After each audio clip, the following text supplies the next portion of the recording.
ইসলামী bank দখলের ন্যারেটিভকে নির্মাণ করেছে জঙ্গি ব্যাংকিং বলে, যে জঙ্গি অর্থায়ন হয় ইসলামী ব্যাংক থেকে। তা আওয়ামী লীগ তো তারপর গত আরো 10 বছর ক্ষমতায় ছিল, তারপরেও এর মধ্যে ইসলামী ব্যাংক কয় জায়গায় জঙ্গি অর্থায়ন করছে তার তো প্রমাণ নিশ্চয়ই তার কাছে থাকার কথা। যেহেতু নাই, তাইলে আপনি আবুল বারাকাতের কোনো বিচার করছেন যে সে এই যে যুগলবন্দি কলাম লেখা লেখা ইসলামী ব্যাংকে ধ্বংস করতে দিল?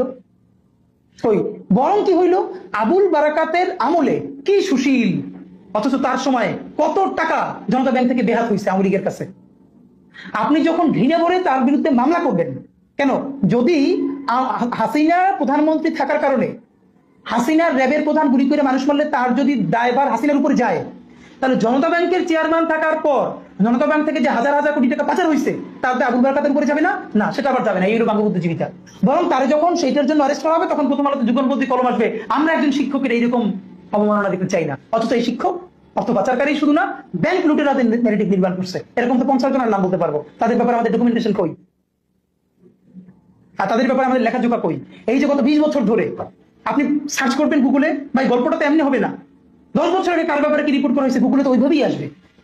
তা আমরা কি এইগুলোকে, এই ন্যারেটিভ গুলোকে ডিবাঙ্ক করছি? আমরা কি তাদের বিচার করছি অথবা বিচারের জন্য একটা কমিশন করছি?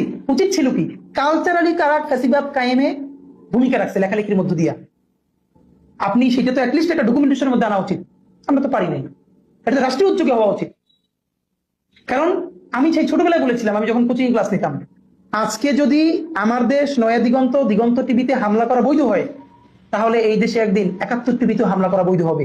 এবং সেটা হয়েছে না। আজকে যদি ইসলামোফোবিয়া অপরাধ হিসেবে বিবেচিত না হয়, আল্লাহ না করুক, তাহলে হিন্দু ফোবিয়া তো একসময় অপরাধ হিসেবে বিবেচিত হবে না। কিন্তু আমরা তো কোনো ফোবিয়াই চাই না, আমরা তো ইনসাফ চাই। সেটাই।